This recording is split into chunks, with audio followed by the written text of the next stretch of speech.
Eccoci qua, buonasera a tutti. Allora, adesso ci prendiamo qualche minuto per dare il tempo al software sia a YouTube che a Facebook di propagare il link, di mandare gli alert un po' ai vari dispositivi, così iniziamo.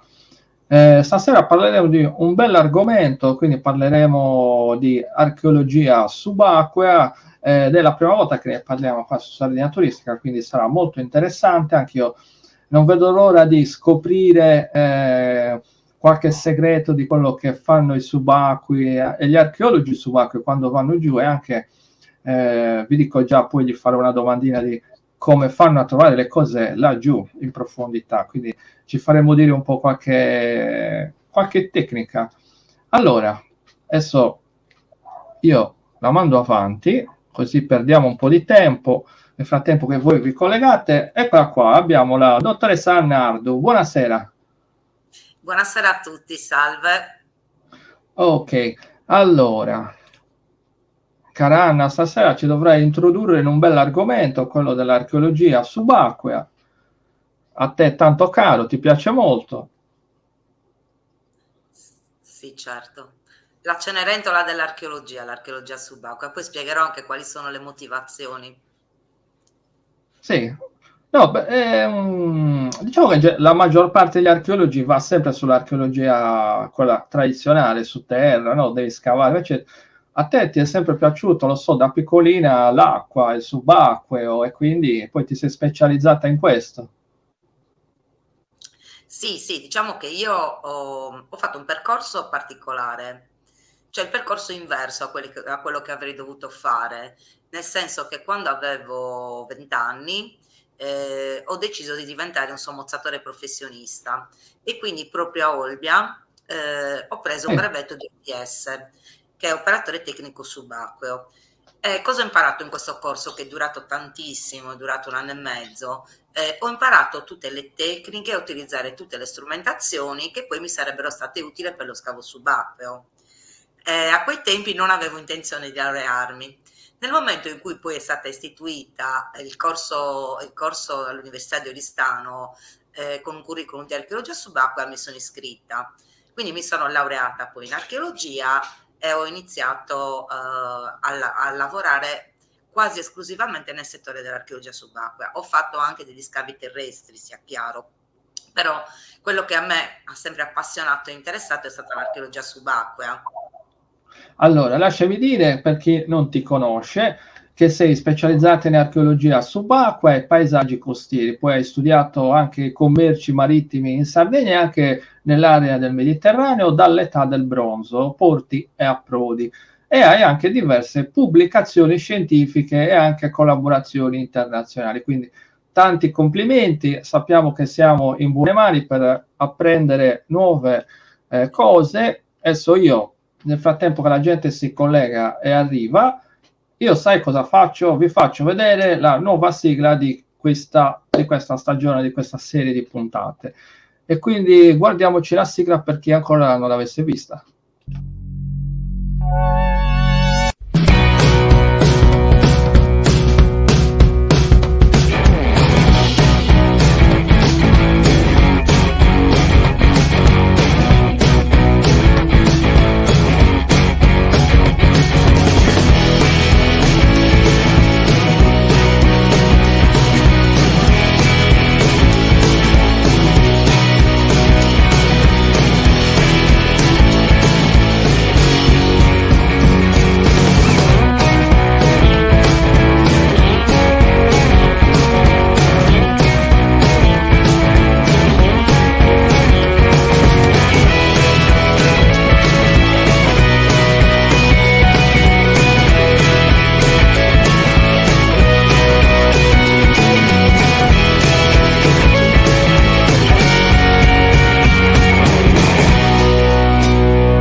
Eccoci qua. Beh, ci ho perso un po' di tempo per farla qui insieme agli altri, quindi è giusto che ve la faccio vedere ogni volta.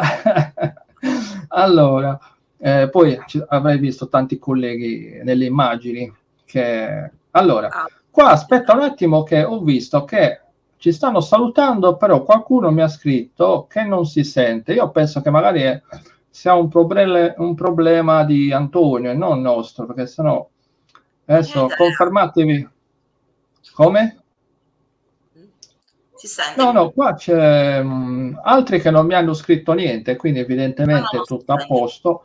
Sì. Probabilmente sarà Antonio che, ecco qua, Marco scrive si sente, ok, perfetto, quindi è un problema di Antonio. Antonio, controlla il PC.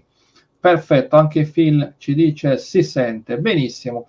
Allora, l'introduzione l'abbiamo già fatta, quindi ci parlerai di archeologia subacquea e ci farai vedere dei relitti che riguardano la Sardegna, insomma, perché non tutti sanno che in Sardegna ci sono relitti, e anzi, ce ne sono anche tanti. Sì, diciamo che farò una cronistoria dai primi scavi che sono stati fatti nel 1958 in poi. Ecco, magari non ho preso tutte le campagne di scavo subacquea che sono state Sì. fatte, poi recuperi, ma quelli più importanti, quelli più noti. E adesso Ok, sì, beh, certo, abbiamo una oretta. Se ti avevo a disposizione più tempo, sì, avresti fatto una cosa sì, più infatti adesso, approfondita. Allora, adesso prima di iniziare, fammi dimmi. dire una cosa. Allora, condividete la diretta, quindi condividete nei vostri profili questa diretta che vedete qua. Se siete su Facebook potete condividere molto facilmente, se siete su YouTube niente. Non so, se avete voglia prendete il link e mettetelo nei vostri profili Instagram e Facebook. Chi invece su Facebook fa molto facile, è come se fosse un post, quindi freccetta sotto, condividi e lo condividete nei vostri feed. Benissimo, allora, aspetta qua che Fabio mi scrive, Gian, sei psidelico? Sì, sì, visto dietro tutta l'illuminazione, beh, sono, come si dice, alla moda, sono moderno, non lo so, si usa così, sono fatti così. Poi non so se, allora, non l'ho mai fatto vedere, però se guardate qui, allora, io ho la camera all'incontrario, se guardate qui dove ho il mio dito, questa qua è una riproduzione della Pisside, bellissima. Poi un giorno ve la faccio vedere qua sul mio tavolino, ve la faccio vedere, magari la metto qua nella telecamera. Allora, grazie a tutti, collegatevi, condividete la diretta per favore, vi ringrazio. Più siamo e meglio è. So che dopo voi le guardate anche registrate, però voglio che siate in tanti anche nella diretta. Allora Anna, io ti lascio la parola. Allora, adesso condivido la prima slide. Allora, la prima cosa che ti chiedo è questa bellissima immagine. Dove Sì, siamo qua? siamo all'Asinara, relitto di Cala Reale. Mi è piaciuta Bellissimo. tanto questa immagine, poi parleremo anche di questo relitto, insomma, della sua scoperta. Eh, Perfetto. allora, dunque, io voglio introdurre il discorso per spiegare qual è la differenza tra un archeologo subacqueo e un archeologo terrestre. Penso che questa sia una cosa un po' che si chiedono tutti. È logico che noi archeologi subacquei non utilizziamo la trawl o come dire la cazzuola dell'archeologo quando dobbiamo fare uno scavo subacqueo e ancora meno i picconi o altro. In realtà utilizziamo delle strumentazioni completamente diverse. Io ne parlerò adesso diffusamente. Quindi la ricerca nei siti sottomarini deve affrontare delle sfide, sono di difficile accesso e sono anche poco fruibili.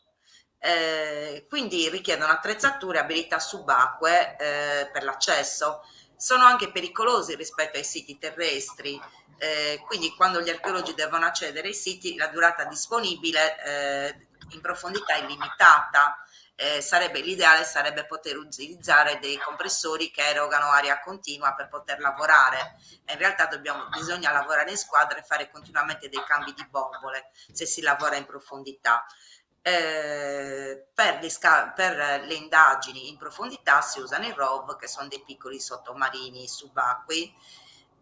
Quindi è molto importante avere una buona squadra di lavoro quando si lavora. Attrezzature mediche, insomma può capitare qualsiasi tipo di incidente. Poi anche una cosa che può succedere, per esempio, è che ci sia maltempo e lo scavo si debba fermare per un bel po' di tempo, lo scavo, l'indagine che sia. Allora, quindi occorre stabilire una direzione quindi archeologica attiva e responsabile, ben coordinata, affiatata, per poter svolgere il lavoro nel massimo rigore metodologico e scientifico. Occorre trovare soprattutto le vie e i mezzi di finanziamento straordinario, perché uno scavo subacqueo è molto più costoso rispetto a uno terrestre. Quindi per sopperire a queste attrezzature che sono costose bisogna trovare assolutamente i mezzi per potercele procurare. Allora, negli ultimi 20 anni noi in Sardegna abbiamo avuto, diciamo, soprattutto negli ultimi 13-14 anni, abbiamo avuto uno stop per quanto riguarda le attività subacquee, mentre invece non siamo in generale al passo rispetto ad altre nazioni, come per esempio la Francia che investe tanto nell'archeologia subacquea, la Spagna, Israele soprattutto, e adesso anche la Croazia, insomma un paese emergente, ma soprattutto chi è che investe nell'archeologia subacquea? I paesi del nord Europa, che sicuramente hanno molti più fondi e i mezzi per poter operare. Quindi adesso io inizio a parlare di una serie di lavori che sono stati fatti in Sardegna, perché la Sardegna è stata anche l'apripista per gli scavi stratigrafici subacquei. Io adesso parlerò di questo relitto brevemente. Quindi le acque della nostra isola furono tra i primi posti che diano l'applicazione delle attività di archeologia subacquea. Gli scavi nel relitto di Spargi sono iniziati nel 1958 grazie a un grande archeologo che è stato Lino Lamboglia. L'attività era guidata dal Centro Sperimentale di Archeologia Sottomarina di Albenga, e questo è il primo scavo subacqueo che può essere definito tale. Il relitto si trovava a una profondità di circa 15-16 metri e lo scavo è stato svolto in maniera metodologicamente corretta. Era una nave oneraria romana, come potete vedere, affondata con un carico di anfore che trasportavano vino intorno alla fine del secondo secolo d.C. Hanno partecipato a questa missione anche dei subacquei abbastanza famosi, tra cui Duilio Marcante, che è il fondatore della Federazione Italiana Subacquei Sportivi, la FIPSAS, e tra l'altro ha scritto anche un manuale che ancora tutti utilizziamo, il manuale federale di immersione. Quindi per la prima volta si svolge uno scavo stratigrafico e la documentazione mediante quadrettatura. Vedete nell'immagine il reticolo che è stato utilizzato nella prima campagna di scavi. Allora, questo scavo è stato finanziato dall'editore Rizzoli, dalla regione Sardegna. In tutto corrisponderebbero odiernamente a 136.000 euro attuali, il che sarebbe improponibile oggi avere così pochi fondi per fare uno scavo. Quindi durante questa prima campagna di scavo è stato recuperato il primo strato di anfore. Poi è successo che si intendeva effettuare il rilievo del secondo strato, ma prima che arrivassero gli archeologi sono arrivati i turisti della domenica che hanno depredato il relitto delle anfore, i pescatori di frodo con gli esplosivi, e quindi c'è stato un forte danneggiamento. Quindi le attività di Lamboglia sono state interrotte. Poi nel 76 la soprintendenza di Sassari Nuoro aveva riattivato le ricerche, sempre col centro sperimentale di archeologia sottomarina, sotto la direzione di un'archeologa subacquea spagnola che si chiama Francisca Pallaré, diciamo spagnolo corretto. Del reddito sono state recuperate 450 anfore circa, distribuite su 2 strati. Il carico è composto da anfore, io parlo di una classificazione che noi utilizziamo, che è quella di Rick Dressel, sono anfore Dressel 1A e Dressel 1B, la maggior parte sono della prima categoria.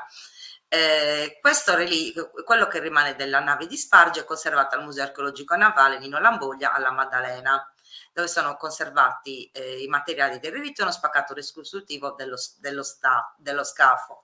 Allora, probabilmente questa nave stava cercando di attraversare il Frectum Gallicum, così si chiamavano le bocche di Bonifacio, per raggiungere una qualche destinazione. Gli esiti sono stati negativi, perché la nave è affondata. Quindi c'è stato questo grande danno, insomma, che ha reso difficili le operazioni. Allora, un altro ritrovamento interessantissimo è questo della laguna di Sant'Agilla. Allora, qui parliamo che i primi ritrovamenti subacquei risalgono al 1869. Dei pescatori avevano ripescato con le reti una testa di donna in terracotta risalente al periodo ellenistico. Quindi in pratica a circa 100 metri dall'abitato di Elmas. Quindi a un certo punto interviene il Regio Commissariato dei Musei e degli Scavi e nel 1891 inizia una prima campagna di scavo nella zona della laguna, ma campagna di scavo non fatta certo con i metodi dell'archeologia subacquea tradizionale. Il responsabile Filippo Vivanet aveva utilizzato delle paratie, quindi aveva isolato l'area e aveva proseguito lo scavo come che fosse uno scavo terrestre. Così vengono recuperati dai fondali anfore di varie dimensioni, piene di ossa di animale, soprattutto ovi caprini, maschere di terracotta, ex voto, vasellame di vario tipo. Quindi da questo si è scoperto che l'abitato punico, perché qui stiamo parlando di materiali di età fenicio-punica, ma hanno trovato anche tracce dell'abitato dal Neolitico, anche l'età nuragica. Quindi a quanto pare l'abitato punico di Cagliari era organizzato e sorgeva sulle sponde proprio dello stagno di Sant'Agilla. Sono state trovate delle abitazioni articolate in più vani, dotate di cisterne, sono state trovate vasche per la cantazione dell'argilla, è stata ritrovata una banchina portuale che vedete nell'immagine qua, da dove partivano e traccavano probabilmente delle navi. Inoltre poi le indagini sono proseguite, potete vedere qua sotto questa teca del museo che si trova nel Museo Archeologico di Cagliari, la bellezza dei ritrovamenti che sono qualcosa di eccezionale. Vedete mani, teste di animale, maschere, insomma, questi sono sicuramente ritrovamenti che possiamo far partire dal V secolo avanti Cristo, insomma, durante il periodo proprio che fino a quasi al terzo, insomma, fino a prima della dominazione romana. Gli scavi sono proseguiti negli anni '80, condotti da Momozucca e dall'archeologa subacquea Emanuela Solinas. E poi gli scavi più moderni, quelli effettuati nell'87 e nel 91, hanno consentito di precisare che queste terracotte figurate sono frutto di artigiani che abitavano proprio in quel luogo, quindi c'era un'officina locale proprio nell'abitato punico. Quindi io non so se mi sta ascoltando o mi ascolterà, io voglio ringraziare tanto la dottoressa Donatella Salvi, che è stata la prima persona, è stata funzionaria della soprintendenza che si occupa delle attività subacquee, che mi ha ascoltata, è andata in pensione un bel paio di anni fa, ma ci tengo a ricordarla in tutti i suoi lavori perché quasi tutti i lavori svolti dalla soprintendenza di Cagliari Oristano sono stati sulla sua responsabilità, questo compreso. Ha partecipato anche Carlo Tronchetti, che saluto, e poi Paolo Bernardini, che purtroppo è venuto a mancare, e Alfonso Stiglitz. Quindi la maggior parte di questi reperti sono maschere femminili, mani, protomi di coccodrilli, cani, anfore integre, insomma, si trovano in alcune teche al Museo Archeologico di Cagliari e dico insomma di andare a vederle perché sono veramente interessanti. Allora, qui parliamo di un archeologo, Michel Cassien, non archeologo, scusate, proprio una persona che era un laureato in fisica, appassionato di subacquea, e molti si chiedono: ma come mai molti del settore è stata data come dire, è stato permesso dall'allora superintendente Ferruccio Barrecca di affidare le indagini proprio a lui? Beh, lui era un subacqueo appassionatissimo e addirittura esiste un volume scritto dall'archeologo Jacopo Bonetto, che è intitolato Onora il mare, dedicato proprio al lavoro di Michel Cassien. Quindi un laureato in fisica che ottiene l'autorizzazione per effettuare indagini presso l'antica città di Nora. Era un istruttore subacqueo.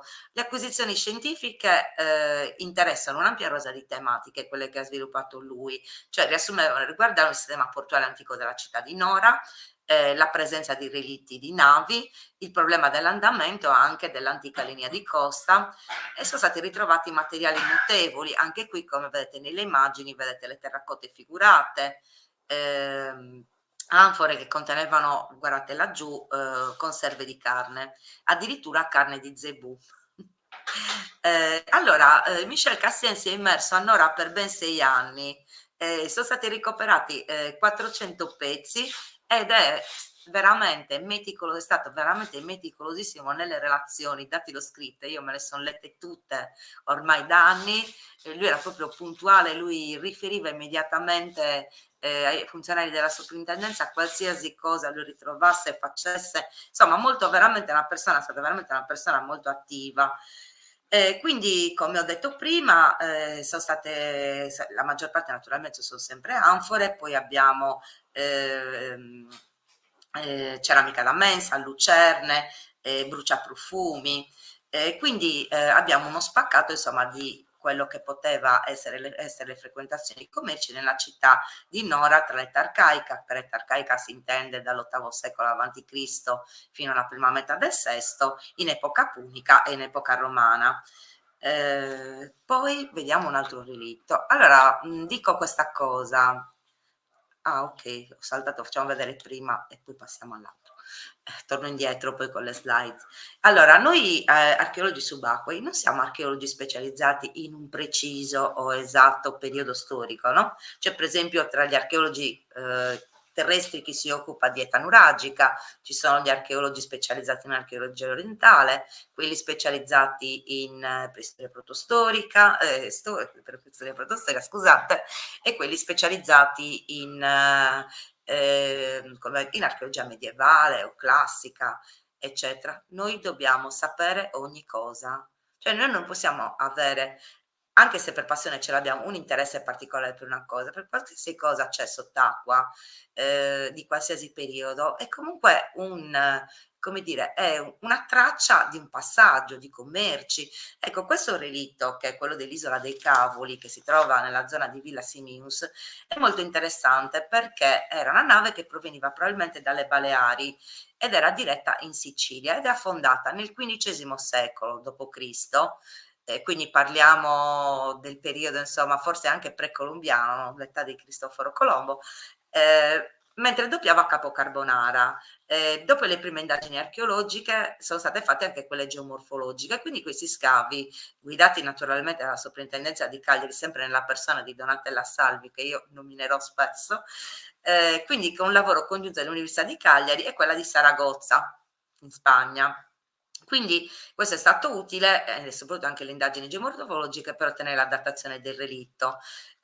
Quindi lo scavo è stato preceduto da prospezioni preliminari è stato usato un sonar a scansione laterale che serve per le indagini geofisiche. Per questo, insomma, spesso la collaborazione tra geologi e archeologi è veramente fondamentale, soprattutto per quanto riguarda le prospezioni.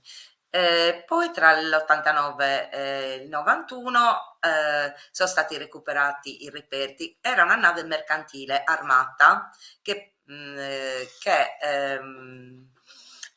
trasportava, forse era diretta a Palermo, trasportava un triplice carico: armi, materiali ceramici e stoffe. Quindi nel carico era presente un notevole numero quantitativo di artiglieria del tipo a bombarda, quindi poteva essere un carico che stava, non era proprio forse l'armamento della nave, o si poteva pensare anche di un carico di armi che doveva essere trasportato. È molto interessante perché il carico è costituito, vedete, da stoviglie, piatti, bicchieri, scodelle e l'agiulecos, che erano come potete vedere nelle immagini, erano delle mattonelle pregiatissime, che erano delle piastrelle in ceramica smaltata che venivano utilizzate per le decorazioni architettoniche. Come vedete sono decorati in blu su bianco. Quindi si è trovato anche uno stemma riportato in questi azulecos, costituito da 3 artigli alati, che risale al committente, cioè chi voleva acquistarli, ed è la famiglia dei Beccardelli, che abitavano a Palermo ed erano a servizio dei sovrani aragonesi. Quindi a questo relitto del XV secolo a.C. è dedicata una sala del Museo archeologico di Villa Simius, dove sono esposte, come vedete, le bombarde restaurate, ci sono anche le munizioni in pietra e in ferro, armi bianche, qui non si vedono nelle immagini, come spade e lance, e materiale ceramico, tra cui i preziosi azulejos di cui ho parlato. Allora, adesso devo tornare indietro con le slide e parliamo di un altro relitto. Questo si trova sicuramente più in profondità rispetto agli altri. Questo è il relitto dell'isola di Mal di Ventre. Se qualcuno vuole andare a vedere quello che è rimasto, non resta che andare a visitarlo al Museo archeologico Giovanni Marongiu di Cabras, dove non si trovano solo le statue di Montebrama, ma c'è anche una sala dedicata a questo bellissimo relitto. Allora, a circa 1 miglio dall'isola di Mal di Ventre, alla profondità di 30 metri, quindi quando è un relitto più profondo, nel 1988 un subacqueo sportivo aveva scoperto occasionalmente questo relitto di età romana repubblicana, che è stato datato tra l'89 e il 50 a.C. Dal 96 all'89 si susseguirono degli scavi subacquei guidati dalla Soprintendenza Archeologica di Cagliari Oristano, che sono stati poi coadiuvati, perché c'è stato il contributo, qui ci sono state anche le analisi archeometriche dall'Istituto Nazionale di Fisica Nucleare. Quindi che cosa conteneva questo relitto in particolare? Adesso vedete, conteneva dei lingotti di piombo.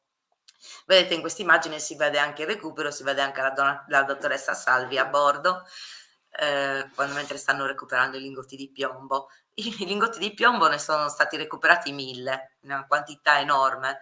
Hanno una sezione trapezoidale e hanno la sommità arrotondata. Nonostante le difficoltà date alla profondità, comunque gli archeologi hanno adattato in acqua le stesse tecniche di scavo, suddivisi in settori, tecnica stratigrafica, rilievi, disegni di ogni strato. Allora, questi lingotti sono stati riconosciuti perché c'era un bollo che portava il nome di 2 fratelli, Caio e Mario, della famiglia dei Puntileni. Si sa, l'area di produzione di questi erano originari di una città che si chiamava Cartago Nova ai tempi, e l'attuale Cartagena in Andalusia. Le indagini archeometriche hanno stabilito proprio che il piombo proveniva dalle miniere della Spagna meridionale, ma estremamente importante è stato il ritrovamento di oggetti utili per la vita di bordo, come per esempio delle macine in basalto che servivano per preparare i cibi, le pentole in ceramica per cuocere gli alimenti e le stoviglie, ma anche sono stati ritrovati prese in dotazione di bordo come degli scandagli. Allora, adesso parliamo di un altro recupero molto importante dal 1999 al 2001, che è quello delle famose navi di Olbia. Quindi, quando si stava facendo lo scavo del tunnel del porto di Olbia, gli archeologi della soprintendenza avevano individuato, oltre a parecchi oggetti, 8 scafi di relitti di età romana e 5 di età medievale. Potete vedere dalle immagini di Egidio Trainito il momento in cui è stato realizzato lo scavo, mentre invece le altre immagini sono delle fotografie che ho scattato io quando sono stata al museo di Olbia. Che cosa contenevano queste navi? Cosa è stato recuperato? Sono state recuperate lucerne, vetri, ceramica da mensa, anfore, colonne di granito, ossa di animali, strumenti legati alla pesca, una statuetta di Osiride, uno zaffiro di Silon, collane dei grani di pasta vitrea, anelli, monete di bronzo. Insomma, in alcuni casi ci sono tracce di bruciature sui legni e fanno pensare a un intervento umano legato alle invasioni vandaliche. Vorrei ricordare a chi se lo dimentica spesso che la Sardegna per 80 anni è stata sotto la dominazione vandalica. Quindi parliamo di queste navi che sono quelle del V secolo d.C. Quindi il museo di Olbia è quello che ospita il maggior numero di navi antiche, è l'unico al mondo che mostra albi e timoni d'età romana. Le campagne di scavo sono state 3, e naturalmente qui c'è da fare i ringraziamenti a un nostro grande archeologo che è Ruben Storiano, ma anche a Giovanna Pietra e a Giuseppe Pisano, che hanno collaborato, altri archeologi che hanno collaborato insieme a lui. Parliamo adesso dell'ultimo relitto, che è quello di Cala Reale. quindi un relitto che proveniva probabilmente dall'Andalusia, quindi era un'imbarcazione che una nave oneraria, diciamo, che per le condizioni di tempo avverse era fondata nel fondale marino di 8 metri a Cala Reale, che si trova, sappiamo, vicino all'isola dell'Asinara. Chi è stato il primo a fare la segnalazione è stato Gianfranco Pala, che era il direttore dell'allora esistente struttura penitenziale. Quindi aveva segnalato alla soprintendenza, ha detto che ci sono, si trova il carico di relitto di una nave. Quindi, le prime indagini furono coordinate dall'archeologo subacqueo, da professor Pier Giorgio Spanu, che ha recuperato i materiali di superficie. Quindi nel primo intervento sono state ritrovate numerosissime tessere emusive, vedete infatti nell'immagine qua sotto, vedete tessere di mosaico, di pasta vitrea, che è materiale per decorazione, ma probabilmente dovevano realizzare un mosaico da consegnare a Roma. Allora, la datazione di questo relitto è nel IV secolo d.C. Poi, da un accordo stipulato dalla Soprintendenza dei Beni Archeologici della Sardegna e l'Ente Parco Nazionale dell'Asinara, è nato il progetto chiamato Operazione Reale. Quindi ha previsto una nuova sistemazione dei reperti archeologici e dei complessi lavori subacquei che sono stati condotti da Gabriella Gasperetti. Infatti stavamo parlando l'altro giorno, ma probabilmente è stata anche coadiuvata da Virgilio Gavini, che è stato tecnico alla soprintendenza, e quindi nel 2009 questo progetto ha consentito di recuperare migliaia di frammenti orli fondi di anfore, sono stati ricollocati sul fondale, e tutte le anfore integre, gli oggetti e le dotazioni di bordo rinvenute sono stati portati a terra e sottoposti al processo di desalinizzazione per essere esposti al pubblico. Allora, questi reperti si trovano esposti al Museo Nazionale Antiquarium, al Museo Archeologico Nazionale Antiquarium Turritano di Porto Torres. Le anfore erano più che altro, cioè la maggior parte vedete qua addirittura un'anfora con ancora il tappo di sughero senza che fosse mai stata aperta. Quindi sono stati trovati anche oggetti per gli usi di bordo, lucerne per l'illuminazione, e alcune le anfore sono per la maggior parte comunque di produzione africana, e come ho detto prima risalenti al IV secolo d.C. Allora, questi sono alcuni ritrovamenti subacquei di cui ho voluto parlare perché li ritengo abbastanza importanti. Adesso vorrei parlare della mia attività di archeologa subacquea, di quello di cui mi sono occupata io e di cui mi occupo attualmente. Allora, innanzitutto la mia tesi di laurea è stata una tesi sperimentale sulle ricerche archeologiche, sulle nuove ricerche archeologiche che riguardavano la collocazione del porto di Tarros. Allora, innanzitutto faccio una premessa, ricerche nel porto di Tarros ce ne sono state da 1979 e vi mostro anche le immagini qua. Queste sono fotografie naturalmente che ho scattato io perché sono riuscita a rintracciare questi moli accessori. Allora, questi moli accessori si trovano di fronte alla città di Tarros, ma il porto non si trovava affatto lì, si trovava da un'altra parte. Quindi sono state molto importanti le ricerche di Luigi Fozzati, allora era direttore degli scavi, c'era un grande progetto a Tarros negli anni 1980 che era il progetto Tarros e di cui era direttore Enrico Acquario, e il responsabile scientifico per il CNR era il professor Bartoloni, con cui io mi sono laureata. Quindi si voleva studiare anche bene la città fenicio-punica, state fatte diverse campagne di scavo sia terrestri che prospezioni subacquee. Dopo che Luigi Fozzati ha scoperto queste strutture, è intervenuto nel 1984 il professor Elisha Linder dell'Università di Haifa, quindi sono arrivati gli israeliani, quindi che ha effettuato degli studi nell'ambito del Sardinian Coastal Study Project. è indirizzato alla ricerca di testimonianze archeologiche e i primi contatti tra i Fenici e gli abitanti della Sardegna.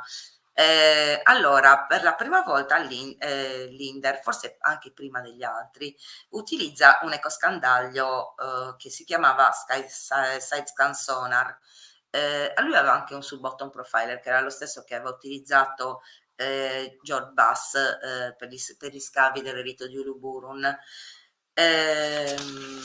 I risultati di Linder e Fozzati sono stati abbastanza simili, ma dallo studio della fotointerpretazione della linea di costa altri studiosi, tra cui dei geomorfologi, Marco Longo Evangelista, scoprono che molto probabilmente il porto di Taros andava spostato in un'altra zona.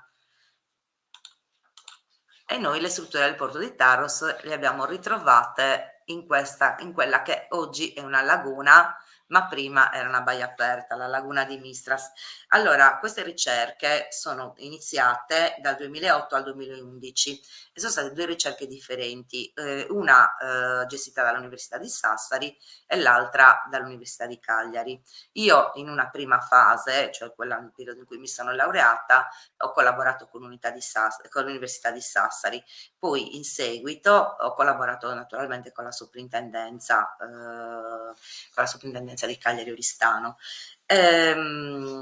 Quindi la città di Taros è importantissima perché aveva un promontorio che poteva disporre di 2 approdi, no? Quello sul mare vivo che chiamiamo noi, che era sempre agitato, comunque era una buona rotta sia per il Nord Africa che per la Spagna, e quello del Golfo di Oristano all'interno, dove il mare era sempre calmo e quindi le navi potevano restare tranquillamente alla fonda. Allora, quindi qui vedete come è fatta la laguna di Mistras, quindi si trova nell'immediato entroterra, si sviluppa questa laguna delimitata verso il mare da un cordone litorale. Nella parte interna presenta una freccia di sabbia depositata per l'azione del mare e del vento, che la suddivide in 2 parti, che si chiamano San Mistramanna, quella occidentale, e San Mistraledda, quella orientale. Vi dico che abbiamo lavorato a una profondità media tra i 30 0,30 e 40 metri, quindi fondale bassissimo in laguna, quindi tutta la laguna prende una superficie di 450 ettari. Cos'è stata la cosa interessante di questo lavoro? Vado avanti, ecco qua.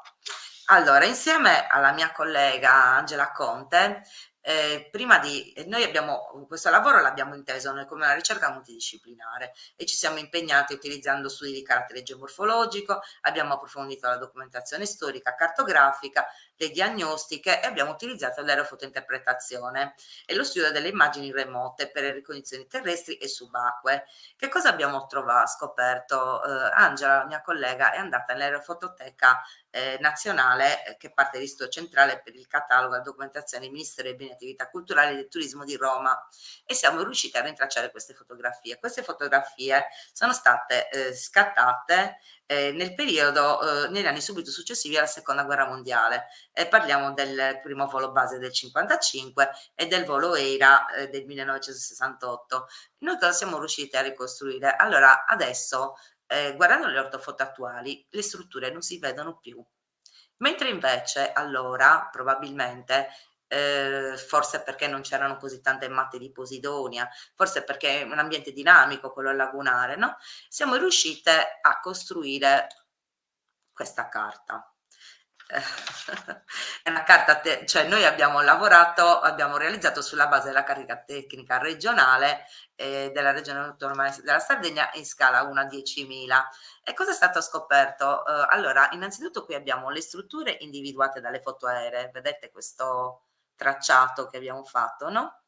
E tra cui c'è qui una struttura che è bella evidente, di cui parlerò a breve. Qui questi sono siti individuati dalle ricognizioni subacquee. Quindi, come vedete, tutta questa area qua, dove possibilmente ci sono banchine, forse anche magazzini, non è mai stata indagata archeologicamente, anche perché si trova sotto limi abbastanza profondi. Molto importante è stata l'individuazione di questa struttura. Allora, questa struttura, che è una struttura a doppio paramento, lunga 200 metri, si trova all'interno della laguna di Mira. È una struttura già nota dal 1800, però si è voluti andare a ricontrollarla, a rivederla. Allora, il problema di queste strutture portuali è che ancora non abbiamo ben capito se sono parte della città fenicia di fondazione, cioè Taros diventa una città intorno al VII secolo avanti Cristo, oppure se sono puniche, quindi successive. Quindi il confronto che io ho trovato è stata con questa strada, vedete in questa immagine a fianco, che si trova a Mozia vicino a Trapani, in blocchi calcarei, che è molto simile alla struttura di Mistras. Durante le prospezioni subacquee sono riuscita a trovare io personalmente questa banchina trapezoidale, vedete in brocchi di arenaria, allineati di teste di taglio e deposti in maniera abbastanza regolare. Cosa ci dà a pensare? Noi sappiamo che gli israeliani comunque con l'archeologia subacquea lavorano tanto e tuttora a Tel Dor è stato rintracciato, sono state rintracciate strutture portuali che risalivano, penso addirittura alla fine del Neolitico. E poi ad Arvad in Siria, come potete vedere, sono del tutto simili a quelle rinvenute a Tarros. Ci resta insomma il dubbio per capire, per riuscire a datare insomma questo porto. Allora, molto importante è anche il fatto che il porto di Tarros, almeno dallo studio dei materiali a quello che siamo riusciti a risolvere, è stato completamente abbandonato intorno al V secolo a.C. Da allora non si trovano più tracce di materiali, non ci sono materiali successivi, insomma materialità medievale, moderna. Quindi tutto questo si può imputare a un fenomeno che c'è stato tra il 500 e il 700 d.C. chiamato piccola età glaciale medievale. Adesso gli studiosi un po' di tutto il mondo si stanno occupando di questo periodo. Grazie alla fotointerpretazione che abbiamo fatto noi si intuisce che sepolta sotto i limi c'è una porzione di paesaggio che finora non è mai stata indagata, molto importante per ricostruire insomma il popolamento dei siti costieri. Quindi io vi riferisco insomma un pochettino a questi studi che sono stati fatti, questo periodo di freddo terribile durato dal 536 al 660 d.C. e in particolare gli avvenimenti del 535 e 536 d.C. Praticamente c'è stata veramente la fine di tantissimi porti di età romana, volete anche per la mancata regimazione, siamo nel periodo in cui l'impero romano d'Occidente sta per crollare definitivamente. E quindi fonti bizantine raccontano che la peste imperversava in tutto il mondo, che c'erano state inondazioni, che il sole era diventato debole per quasi tutto l'anno, che non c'era più l'agricoltura, dice che il sole si vedeva per 4 ore, tutto questo per 18 mesi, e questo è da imputare probabilmente a delle l'eruzione vulcanica che è avvenuta in Islanda. Quindi il porto di Tarros, la città di Tarros è stata abbandonata perché il porto ha perso la sua funzionalità e le persone sono andate a abitare l'entroterra di Tarros. Ecco, questo è uno dei miei lavori, dico dove l'ho presentato in diverse occasioni. Per questo lavoro io e la dottoressa Conte abbiamo avuto una pubblicazione internazionale con l'Università di Huelva, oltretutto l'ho presentato anche a Roma per la Società Italiana Geologia e Ambiente e ho collaborato anche col CNR di Cagliari, con l'Istituto di Storia Mediterranea. Allora, vado un po' veloce, vado breve. Questo è un altro mio lavoro, è il Capo Manu Project, io ero la responsabile delle attività subacquee. Qui abbiamo l'individuazione, perché l'abbiamo un po' già trovato dalle fonti, comunque dell'antico Coracodes Limen, che secondo Tolomeo si trovava tra le foci, tra l'antica, cioè le foci del fiume Temo e l'antica città di Tarros, e comunque siamo riusciti a capire definitivamente che si trova proprio nella cala di Suvalloso, cala che attualmente è una cala riparata, dove ancora comunque c'è il rimessaggio di barche, ci sono barche ormeggiate, ma non abbiamo trovato nessun tipo di struttura portuale, al contrario del porto di Tarros. Allora, questo progetto è stato naturalmente in collaborazione con la soprintendenza, la direzione scientifica di Alfonso Stiglitz e di Gian Daniele Castangia, io ero la responsabile delle operazioni subacquee. Cosa abbiamo fatto in questo lavoro? Abbiamo documentato eventuali relitti, materiali mobili presenti sul fondale, abbiamo fatto censimento dei dati pregressi, ricognizioni sistematiche, abbiamo utilizzato la strumentazione GPS, elaborato schede descrittive delle evidenze identificate e io ho redatto una carta finale georeferenziata del rischio potenziale archeologico. Allora, questo porto è interessantissimo, questo scalo, perché è stato frequentato sin dalla preistoria fino agli inizi del secolo scorso ed è molto legato alle tonnare e alle saline che si trovavano. Io adesso vado un po' veloce perché vorrei parlare del mio lavoro attuale. Vi descrivo brevemente, ecco, questo è lo scavo che abbiamo fatto, che seguiva il mio collega Gian Daniele Castangia sulla spiaggia, dove è stato trovato un deposito, vedete, di olle quadriansate, che praticamente abbiamo datato al bronzo recente, quindi siamo nel 1350-1500 a.C. e questi sono dei recuperi subacquei che ho fatto, ma sono pertinenti comunque allo scavo, perché sicuramente c'era un avanzamento della linea di riva. Molte persone mi dicono: ma i nuraghi ci navigavano? La domanda che mi viene fatta spesso. Non lo sappiamo con certezza, però una cosa molto interessante è stato il ritrovamento di quest'ancora, vedete qua, al largo dell'isolotto di Sadonnara, e di quest'altra ancora che vedete qua nella cartina, che è stata ritrovata a Porto Suedda. Allora, l'isola di Mal di Ventre, che vedete qua, si trova circa a 4 miglia e mezzo rispetto alla cala di Suvallosu. Comunque si sa benissimo che anche a quei tempi era un'isola, e nell'isola di Mal di Ventre troviamo un nuraghe. In qualche modo, con qualche tipo di imbarcazione, qualcuno ci è arrivato. Quindi, per quanto riguarda la navigazione di cabotaggio, posso affermare che esisteva e come. Poi se qualcuno mi farà una domanda a riguardo risponderò, insomma. È importantissima anche la presenza di materiali di età fenicia. Qui troviamo un'anfora fenicia prodotta a Cartagine e siamo nel VII secolo a.C. e questa invece è un'olpe a sacco che comunque aveva un utilizzo funerario ed è stata trovata sempre nei fondali della cala di Suvallosu. Dello stesso periodo abbiamo un'anfora etrusca prodotta a Vulci e un'anfora greca, una Corinzia B.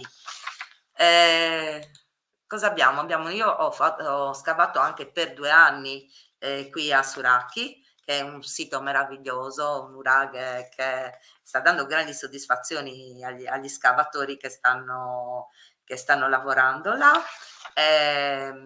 Scavo diretto da Alfonso Stiglitz e Peter Van Dommelen dell'Università della Brown University di Providence.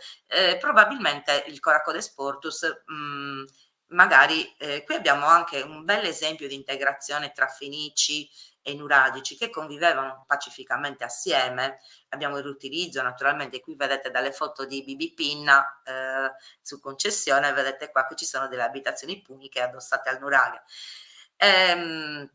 E quindi sono state trovate comunque anfore della stessa tipologia delle anfore di Cartagine che ho ritrovato io nelle prospezioni subacquee. Ma qui poi abbiamo un bellissimo relitto che è stato indagato da Donatella Salvi e Ignazio Sanna, che è quello delle macine, che trasportava delle anfore prodotte a Cartagine con dei frammenti di vetro. Questo è uno scandaglio e c'erano delle macine imbrite di produzione locale. Tutte queste anfore che vi mostro, puniche, questa per esempio di produzione locale, di produzione sarda, e queste sono comunque anfore greco-italiche, questa è un'anfora prodotta in Spagna, vengono tutte da dei sequestri giudiziari.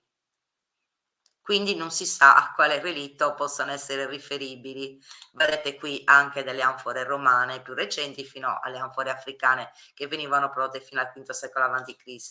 Sono stati lasciati in situ, vedete delle ancore di ferro, delle contromarre, alcune sono state anche recuperate, ma la cosa che piace di più, che affascina più di questo lavoro è questo anello, anche perché dopo, come ho detto prima, lo stesso motivo di Tarros, la frequentazione del porto si è improvvisamente interrotta fino a che a un certo punto non c'è stato il ritrovamento di quest'anello. Quest'anello è stato datato dal X secolo a.C. Inizialmente ci siamo incuriositi perché qualcuno aveva caldeggiato che fosse un anello un'iscrizione in scrittura nuragica. Quindi abbiamo consultato studiosi ed esperti. Io ho contattato persone dell'Università di Tunisi, dell'Università di Madrid, abbiamo avuto anche la collaborazione dell'Università di Leicester. Praticamente in questo anello c'è una scritta abbastanza semplice, che mi hanno detto: guarda, se vai giù dal kebabaro te la traduce anche lui. È una scritta in arabo, e c'è scritto la forza e il potere appartiene a Dio.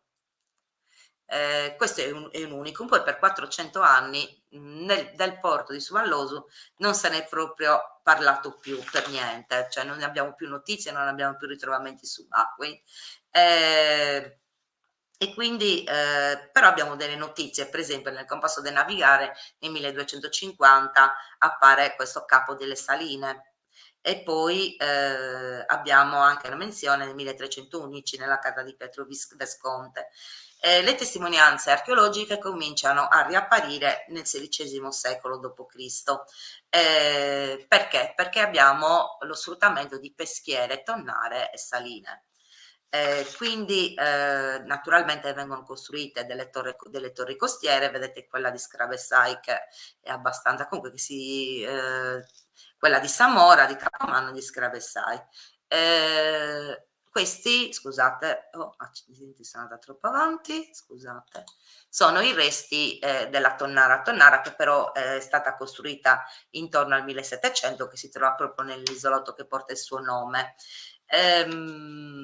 Cosa è stato ritrovato nelle prospezioni subacquee? Questa ceramica, questa è graffita sarda di produzione locale, di produzione oristanese, che non è stata trovata in nessun posto oltre la Sardegna. E guardate, insomma, erano delle ceramiche invetriate molto belle. Io per la prima volta mi sono trovata a studiare ceramiche tardo, cioè di età moderna, non mi era mai capitato, mi è piaciuto davvero tanto, perché come dico prima, non è importante un solo periodo storico, sono importanti tutti. E quindi le altre invece sono di produzione toscana, provengono dall'area da Montelupo Fiorentino, credo l'altra da Pisa. Io sono andando veloce. Cosa rimane qua? Rimangono dei relitti. Guardate qua, è rimasto, forse sono di età moderna, si possono vedere le ordinate, vedete la chiglia, il paramezzale e parte del torello di babordo. Inoltre sono visibili estremità tranciate dei madieri. Ecco, questi relitti giacciono nel fondo del mare e nessuno, cioè, pensa di fare un recupero, ecco. E questa è una cosa che a noi dispiace tanto. A un certo punto finisce la frequentazione di questo scalo e abbiamo cioè la frequentazione di questo scalo non finisce mai, scusate, ogni tanto vado in confusione. Abbiamo gli ultimi periodi di frequentazione della tonnara.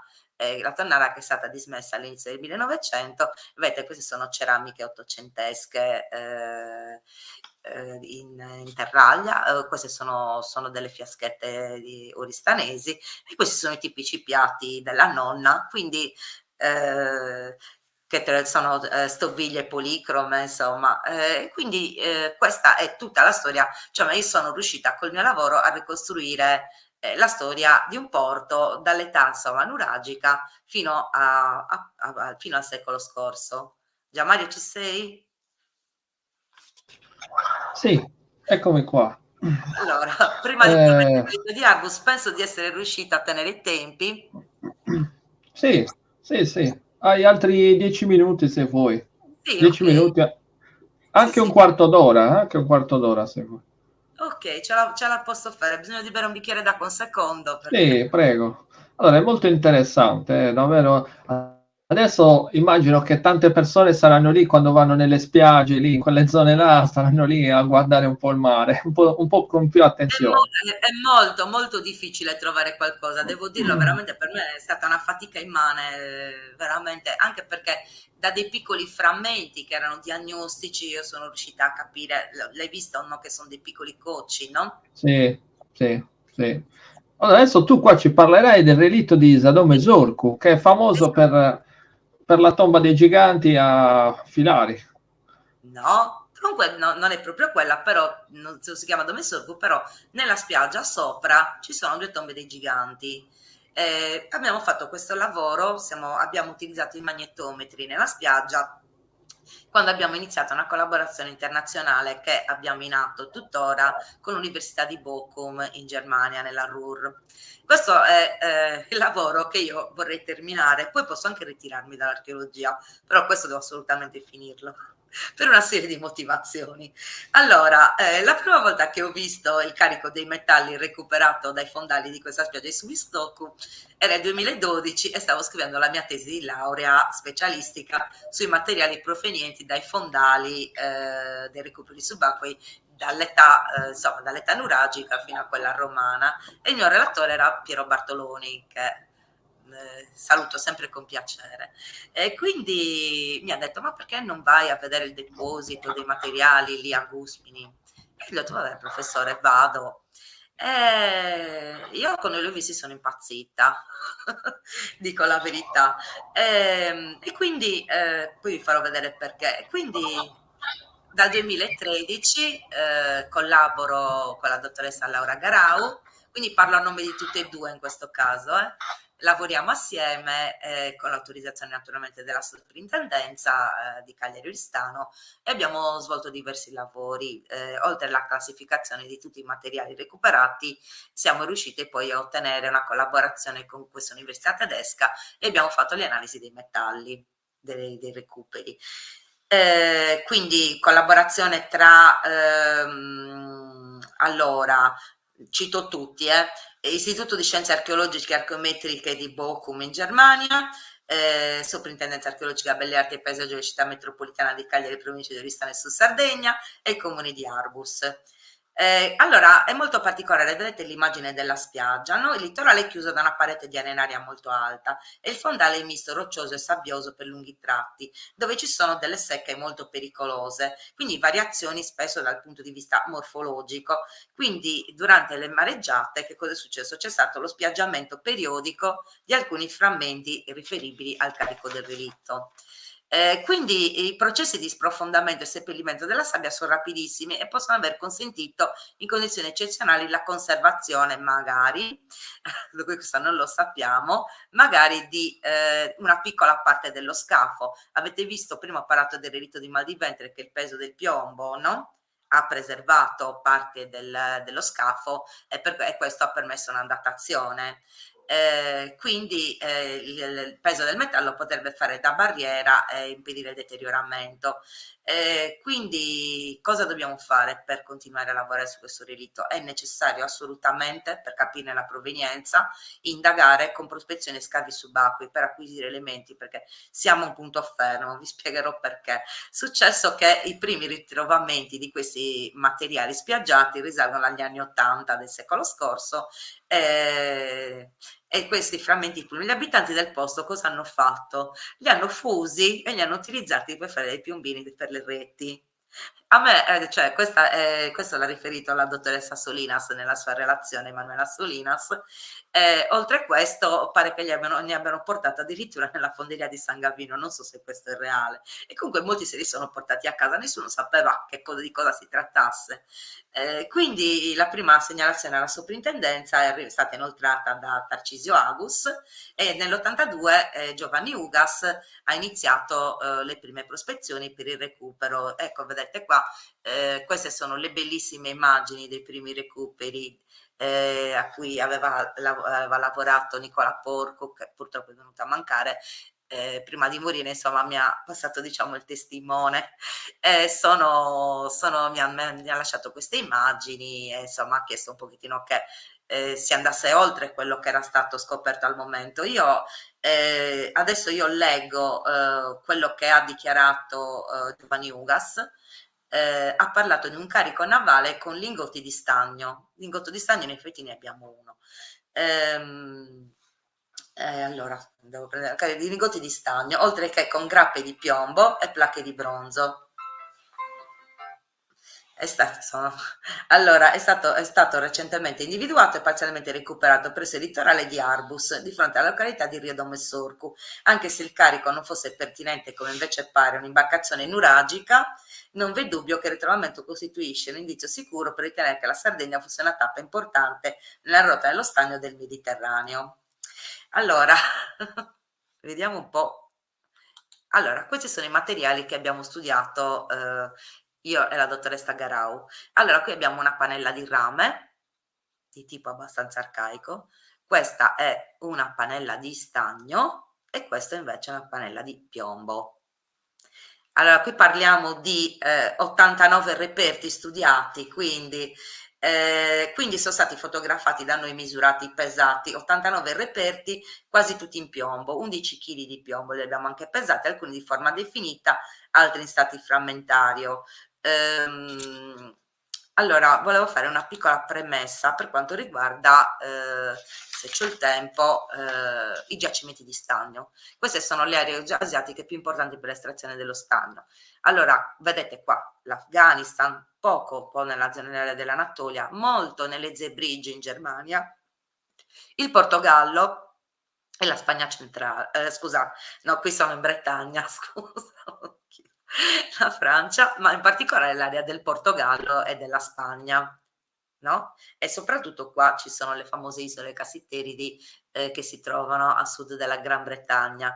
Viene segnata anche la Sardegna come potenziale luogo dove si trova lo stagno, con i giacimenti stanniferi. Ne ha parlato anche Francesco Carrera nella scorsa. Allora, i giacimenti stanniferi più prossimi alla Sardegna sono quelli di Monte Valerio e della regione di Castiglia e León, che è questa in Spagna, no? Quindi le miniere spagnole abbiamo la certezza che venissero già sfruttate dall'età del bronzo. Per quanto riguarda la Sardegna, nel secolo scorso c'è stato un interesse suscitato dalle due mineralizzazioni che si trovano nel sud-ovest dell'isola, che sono segnate qua, e sono quelle di Perducara a Montelinas e quella di Canali Serci a Villa Cidro.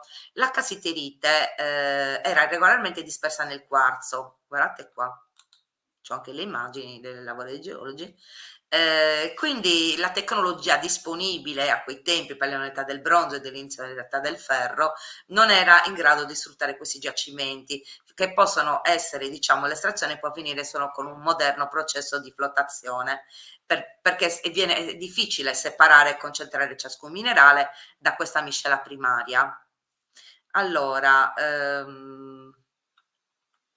andiamo avanti, ecco qua abbiamo degli oggetti di bronzo di varia forma, anche per esempio degli oggetti ripiegati, ma la maggior parte hanno questa forma cruciforme. E questi sono i famosi frammenti di bronzo decorati, di piombo, scusate, non siamo di piombo decorati. Questo piombo, questi frammenti di piombo che hanno vedete forme cruciformi anche abbastanza nette, hanno queste decorazioni a chevron. Questo è quello più famoso, quello che si trova esposto nel museo di Sardara, che viene definita sciabi penne. In realtà questo è anche di grosse dimensioni, se lo osservate. In realtà, girandoli dall'altra parte, non esiste nessuna decorazione. Quindi si pensa che probabilmente fossero delle grappe per la riparazione della ceramica, ma non tutte, perché qui abbiamo altri frammenti decorati che non possono essere riferibili a grappe. Quindi su tanti pezzi si può fare un ragionamento. Queste per esempio sono delle grappe che servivano per la riparazione di strutture murarie ritrovate a Santa Vittoria di Serri e a quanto pare hanno la stessa decorazione. Oltretutto abbiamo 3 frammenti di bronzo che abbiamo, naturalmente uno di questi è stato analizzato, tra cui la parte finale di un'ascia delle dimensioni reali. Perché un relitto? Un relitto per una serie di motivi. Allora, questo è uno scandaglio antico di cui purtroppo rimane solo la fotografia, non riusciamo a rintracciarlo, ci piacerebbe tanto. Questa è una lastra di piombo con 2 fori che servivano probabilmente, dove andavano dei chiodi, che servivano per riparare il fasciame di una nave. Allora, importantissima, come ho detto prima, la collaborazione con l'Università di Bochum, tra cui la responsabile è la professoressa Barbel Mostard dell'Università di Bochum, da cui tra di noi, insomma, tra me e Laura, loro è nato un rapporto veramente importante anche di amicizia. E quindi hanno collaborato con noi Norbert Daniel, Beate Siroschi, Lukas Latzel e Michael Bode. E le analisi siamo riusciti finalmente a fare le analisi archeometallurgiche. Vedete gli studiosi della RUR che stanno con uno strumento campionando il lingotto di stagno. Quindi sono stati prelevati i campioni, quindi ehm, allora è impossibile datarli perché da questo tipo di analisi possiamo avere la provenienza, ma non la datazione. La datazione ce la potrebbe dare solo magari ritrovando della ceramica oppure degli elementi deperibili dello scafo. Quindi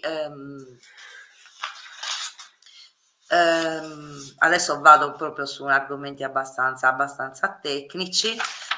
Quindi la datazione dei reperti, ho detto, come ho detto, è complessa. Quindi nei laboratori di Bochum sono state eseguite su campioni di alcuni manufatti. Purtroppo sono pochi, 6 di piombo, un lingotto di stagno e la pannella di rame e anche un frammento di bronzo. Quindi tutti i reperti contengono delle impurità, tracce di piombo. Il rapporto tra la concentrazione di piombo e i suoi isotopi radiogenici può essere sfruttato e avere informazioni sui regini di altri metalli. Questi rapporti variano nei diversi giacimenti a seconda della loro età, quindi diventa un'impronta digitale dei diversi giacimenti. Una volta misurati i rapporti isotopici del piombo, nei nostri reperti ci basta confrontarli con dei database il più possibile completi di tutte le miniere del mondo. Allora Bochum hanno i database di quasi tutte le miniere del mondo, quindi questo è chiaro che con questo lavoro si possono datare no, scusa, non datare, ho detto una fesseria, si può scoprire la provenienza dei relitti. Beh, dalle analisi di questi reperti che noi abbiamo fatto analizzare, nessun elemento, nessun minerale proviene dalla Sardegna. Per noi è stato un colpo, veramente. Perché noi veramente, come ha detto Francesco, magari trovassimo veramente un relitto di età nuragica, no?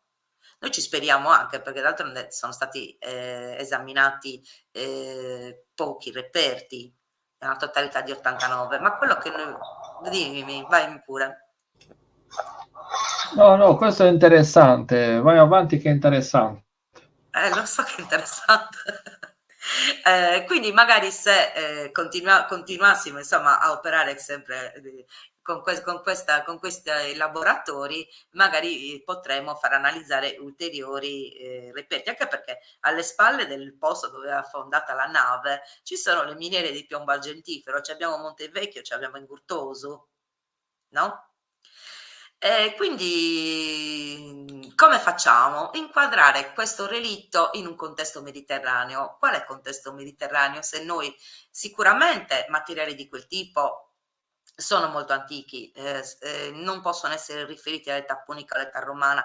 Al limite possiamo parlare di fenici, ma a me sembrano veramente molto più antichi, poi vi farò vedere perché. Allora, io ho realizzato questa cartina dove ci sono le possibili rotte dell'età del bronzo tardo, no? Del tardo bronzo. E qui abbiamo, come vedete, l'area anatolica, l'area del vicino Oriente antico, abbiamo la Siria, qui abbiamo una zona tra Israele e la Giordania dove ci sono delle importantissime miniere di rame, oltre che Cipro, questo sappiamo benissimo che i Monti Troodos erano la principale fonte di rame. Poi qui abbiamo traffici che includono l'isola di Creta, il Peloponneso, fino ad arrivare al Mar Ionio, quindi alla Puglia, alla Calabria, all'Italia fino alla Campania, l'isola di Malta, vedete qua, Sardegna. Sardegna, testa di ponte del commercio di tutti i metalli. perché io naturalmente sto parlando del bronzo, dal tardo bronzo al bronzo recente, perché la Sardegna era sicuramente in stretto contatto con la penisola iberica. Questo l'ha detto anche il mio collega l'altra volta.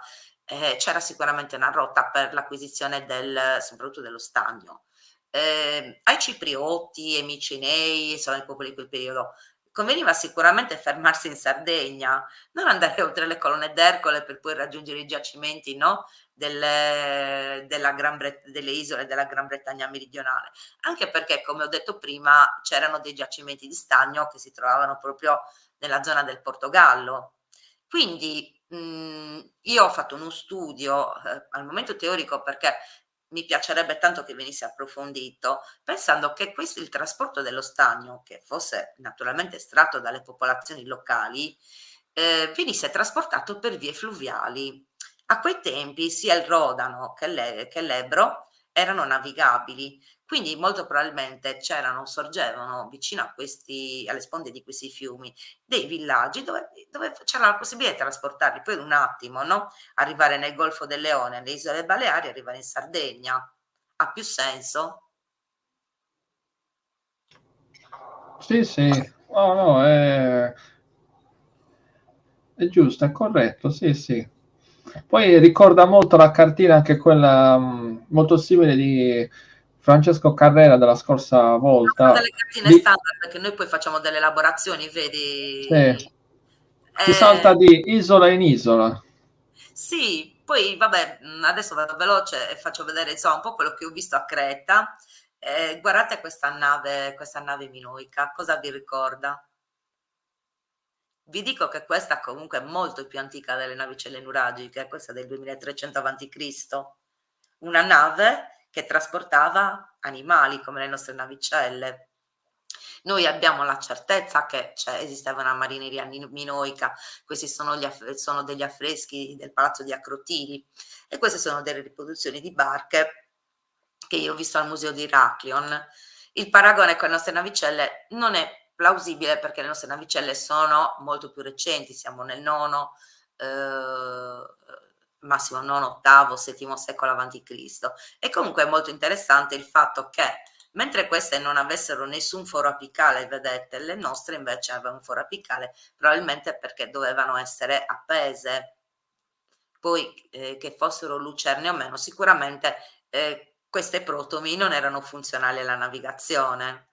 Dal Museo di Heraklion di Creta vedete questo enorme numero di oxide, anche se la Sardegna è il luogo dove sono stati più trovati frammenti di lingotti oxide, e questi con iscrizioni egee come quello di Serre Ligi. Qui trovate abbastanza similitudini tra queste pannelle di rame e quelle del rito Nome Sorco, ebbene sì, anche vedete i materiali sono simili. Inoltre a Creta sono stati trovati dei materiali ritrovati anche in Sardegna, come i tripodi in bronzo, che erano oggetti, questi sono del bronzo finale, che circolano per tutto il Mediterraneo, e anche una brocchetta ascoide, però non si conosce la provenienza. Qui siamo sempre a Creta, e questi sono i recipienti che sono stati trovati nell'isola di Commos, e siamo nel XIII secolo avanti Cristo. Questa invece è un recipiente nuragico con le anse a gomito rovescio, che è stato trovato a Cipro, nell'isola di Pilakopinokremos. Cipro, che come vedete qua aveva delle produzioni bronzee. Attenzione, queste sono più antiche rispetto ai nostri bronzetti.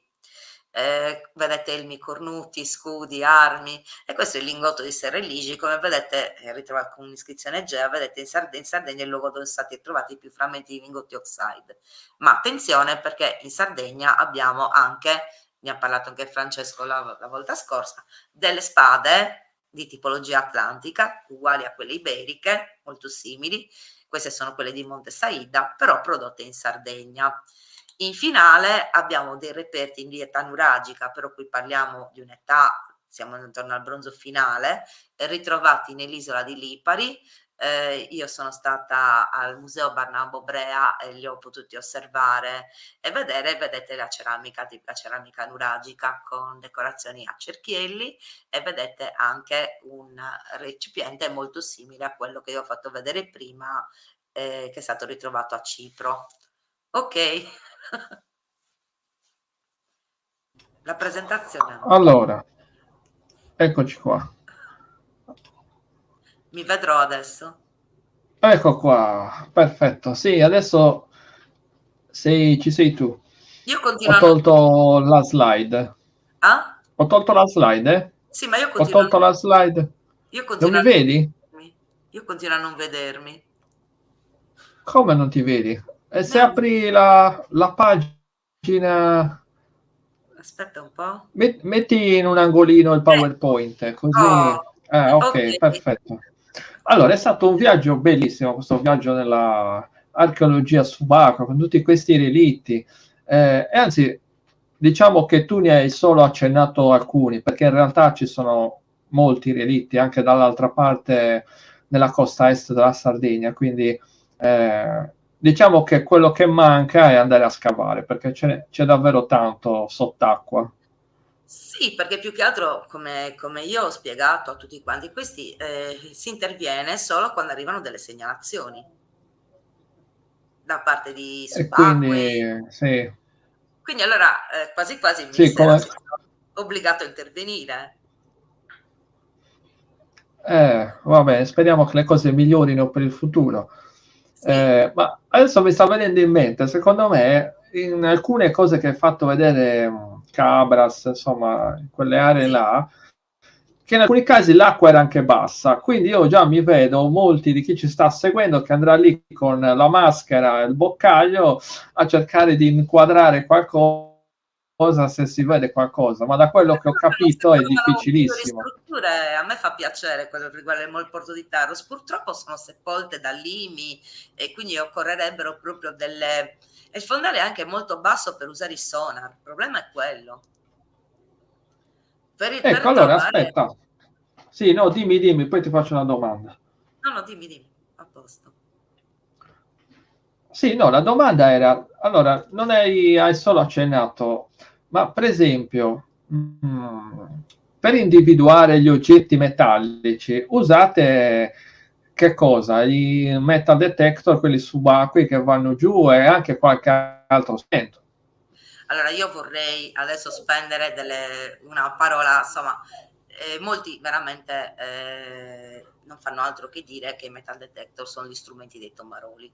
Attenzione, perché quando dobbiamo fare un'indagine come questa, per esempio, che è un relitto che ha un carico di metalli e non abbiamo altri elementi, cosa dobbiamo trovare noi? Dobbiamo capire qual è l'area di dispersione, se c'è un accumulo di materiali.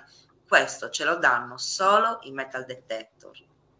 Sì. Poi naturalmente abbiamo in programma di fare anche prospezioni con i sonar, con gli ecoscandagli, con tutto il resto della strumentazione adatta per questo tipo di indagini, però per poter rintracciare, d'altronde in spiaggia noi abbiamo utilizzato i magnetometri lì nella spiaggia di Suistoku con l'Università di Bochum e ci hanno dato la lettura della presenza di oggetti metallici, ma non siamo stati autorizzati a fare uno scavo al momento.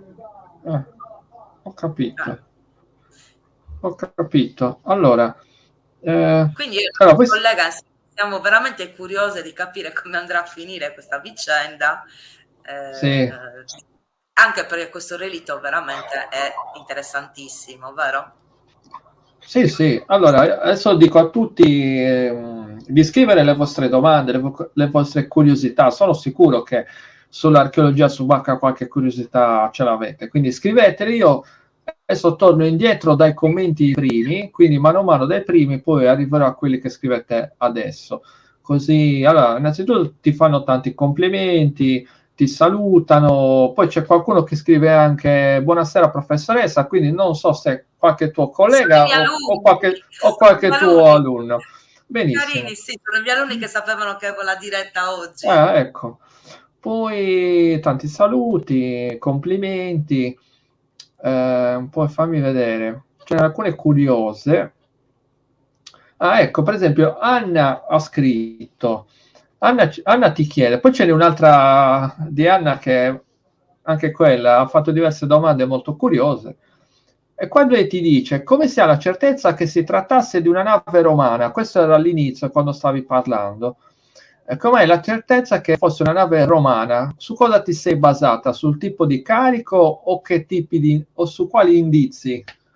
Allora, adesso non so se ti riferisci, io ho parlato di un paio di reliti romani, no? Ho parlato di quello di Mal di Ventre, ho parlato di quello di Spargi e ho parlato Sì, anche quello di Reale, quindi ho parlato di 3 reliti romani. Come facciamo a individuare? Allora, è molto facile individuare i reliti romani, anche perché erano reliti che trasportavano anfore.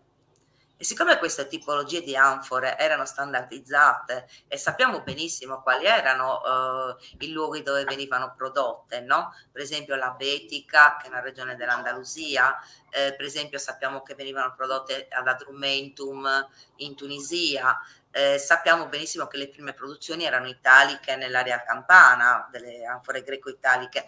Quindi quando parliamo di periodi storici, noi abbiamo una certezza matematica, anche perché poi d'altronde sono state trovate anche parti dello scafo, sono state fatte anche delle analisi di cui ho parlato su materiali deperibili, per quello possiamo stabilire che un relitto è unico, che un relitto è romano, ma quando si tratta di un relitto dell'età del bronzo abbiamo la fortuna di Bass, di George Bass, ho tanti saluti.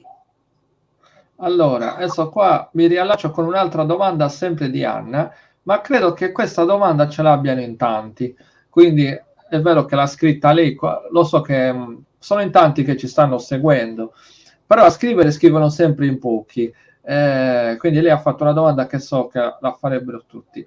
E lei, quando tu hai mostrato le fotografie dei relitti ritrovati ad Olbia, hai visto che ha visto nelle fotografie che c'erano i legni. Allora lei ha scritto come è possibile dopo tutti questi secoli che ci sono ancora i legni. Allora, ci vuoi spiegare che, che i legni si possono conservare sott'acqua? Dipende un po' da diverse condizioni.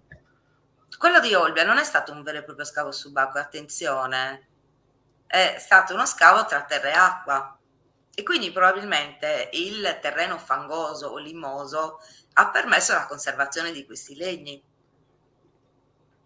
C'è no? stata fortuna, è stata Sì, una fortuna. è stato un lavoro fantastico quello che è stato fatto dalla soprintendenza di Sassari e Nuoro. Però vogliamo dire, per far capire a lei e anche agli altri, che il legno, anche se passano molti secoli, può arrivare a noi purché si trovi in determinate condizioni sott'acqua, per esempio se in determinate posizioni sotto la sabbia. Sì, per esempio l'acqua dolce si conserva molto più facilmente in ambito lacustre, lagunare. Per esempio, se si facessero degli scavi nella laguna di Mistras, non ho idea di che cosa salterebbe fuori, veramente. Quello è un lavorone che bisogna fare assolutamente, un altro lavoro che bisogna fare. Ci Sì, vuole molto impegno. allora, beh, ci Non esiste vogliono, solo l'archeologia nuragica. diciamo che ci vogliono anche molti soldi, perché Sì, io l'ho diciamo studiato. anche, sì, Eh. diciamo un'altra cosa, adesso mi pare che forse tu non l'hai detto, forse mi è sfuggito, che gli scavi subacquei hanno costi molto più elevati rispetto a un classico, perché ci sono anche delle motivazioni di sicurezza subacquea. Sì, sì, sì. Assolutamente, cioè io ho parlato per esempio di compressori che erano a aria continua, di subacquei che possono lavorare per esempio con gran facciali o caschi integrali per poter stare più a lungo sott'acqua, servirebbero in caso di scavi in grande fondale delle camere iperbariche per la decompressione. Eh, insomma, tutta una serie, Sì, anche questi scandali hanno un grandissimo costo, cioè non sono i corrispondenti dei georadar, del famoso georadar che viene usato, insomma, e le utilizzano soprattutto i geologi per ricerche di geofisica subacquea. Ma quello che manca veramente è l'archeologo subacqueo che vuol fare veramente quel lavoro. Come si diventa archeologi subacquei? Non diventi archeologo subacqueo solo con la laurea in archeologia. sì. E se sei anche solo un OTS come ero per esempio io, un operatore tecnico subacqueo, io comunque quando ho fatto il corso di OTS ho utilizzato tutte le strumentazioni che vengono utilizzate per lo scavo, anche per lo scavo archeologico, però io mi occupavo di bonifiche ad ordini bellici, e quindi noi cercavamo residuati bellici della seconda guerra mondiale oppure che arrivavano dalla Bosnia nell'area dell'Adriatico. Ma io durante le prospezioni io mi occupavo anche di tutta la cartografia, della georeferenziazione, quindi insomma ero già un po' archeologa ma non me ne rendevo conto. Poi logicamente la laurea è fondamentale perché se non hai laurea in archeologia non puoi essere un archeologo subacqueo, però io consiglierei alle università locali o chiunque di poter fare, e ragazzi che veramente sono portati e si sentono intraprendere questa professione, di fargli fare dei corsi per operatore subacqueo scientifico. In Italia non esistono, ma esistono in Francia. Perché non una bella borsa di studio? Bella idea, sì. Oltretutto in Sicilia, per esempio, abbiamo la soprintendenza del mare, perché in Sardegna non l'abbiamo. Vabbè, Cioè, qua rifanno un po' dopo le cose, dai, ci vuole no, vabbè, un po' di io lo dico speranza. per ipotesi. Ok, allora Fabio ti chiede qual è il relitto più antico ritrovato in Sardegna? Questo di cui sto parlando, se è un relitto, se riusciamo a capire da dove proviene, è questo di Domessurcu, sicuramente. Bisogna capire tante cose di questo relitto, da dove veniva, se era di passaggio, probabilmente non era sardo. Ecco, queste sono tutte le domande che noi ci stiamo ponendo e stiamo sperando di riuscire a trovare una risposta. Certo, come ha detto anche Francesco l'altra volta, se fosse un relitto nuragico faremmo i salti di gioia, ma Certo. per poterlo stabilire abbiamo bisogno veramente di finanziamenti per poter continuare le indagini. Allora, Nemo ti chiede, per quanto riguarda la zona di Mistras, sono state studiate le strutture che appaiono attualmente? Cioè avete fatto poi degli studi approfonditi? Allora, abbiamo fatto il rilievo, si è visto, non tutto il lavoro che abbiamo fatto, e quelle che sono sommerse, no. Quelle che invece siamo riusciti a ritrovare in superficie, come quella bella banchina che ho trovato io, ma quell'altra strada a doppio paramento si conosceva già dal 1800, ne parlava addirittura il canonico Spano. No, non sono state fatte perché ad un certo punto le indagini a Mistras sono terminate. L'ha Ok, rilavorato all'Università di Cagliari dopo, ma non evidentemente c'è tanto da fare lì veramente. Io ho fatto la mia parte, che è pochissimo rispetto a quello che si potrebbe fare. sì. Allora, Aurelio scrive, molto interessante è il porto naturale di Cala Augustina, perché ci sono tre nuraghi e quindi lui dice è uno dei sicuri approdi nel bronzo, nel nord Sardegna. Conosci il posto? Allora, io non so se lui si riferisce alla zona vicino a Capoferro dove c'è, allora, no, Portoferro, scusami, sto parlando di, sai che non riesco a ricordarmi adesso il nome Cala di questo. Augustina, Aurelio, Dovrebbe semmai, essere Alghero, Porticciolo, in quella zona lì, può essere, più a nord. anch'io sto pensando in quelle zone là.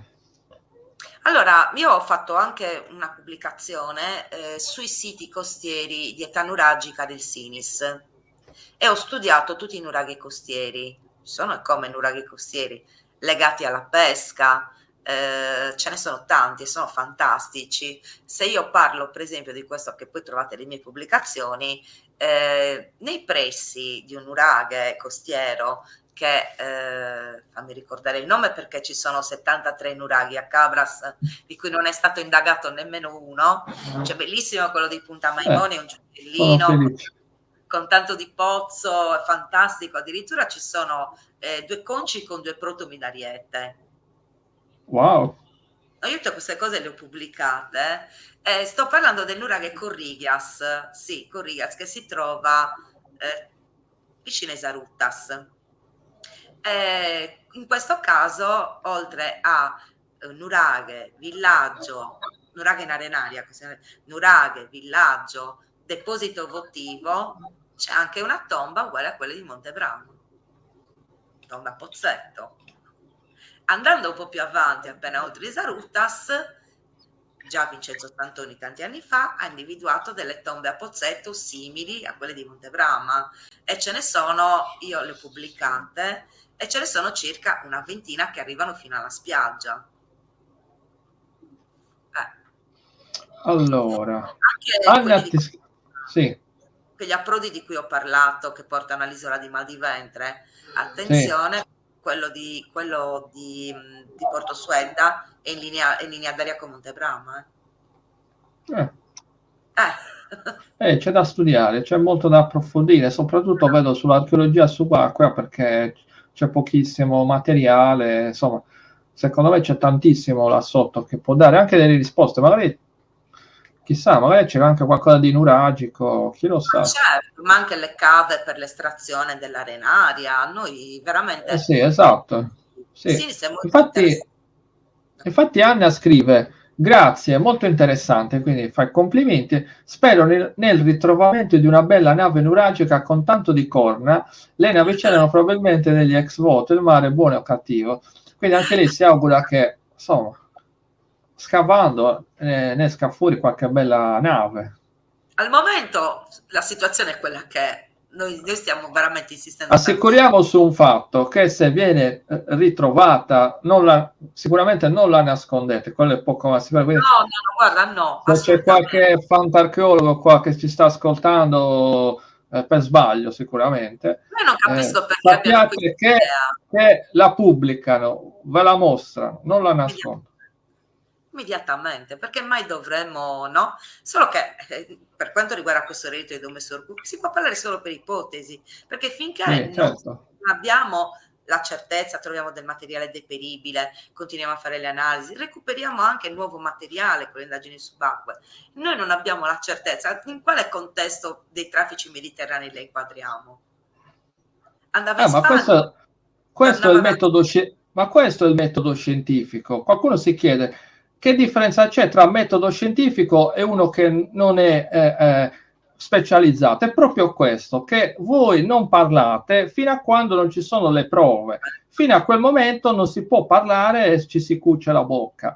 Uno che invece non è un professionista dice le sue teorie basate sul nulla. Questa è la differenza tra un metodo scientifico e chi invece non sa neanche cos'è. No, ma Allora, a me quello che Fabio, mi stupisce è la credulità delle persone rispetto a certe tematiche e certi argomenti, e voglio ribadire, così come ha detto anche il mio collega nella scorsa live, che noi non nascondiamo nulla.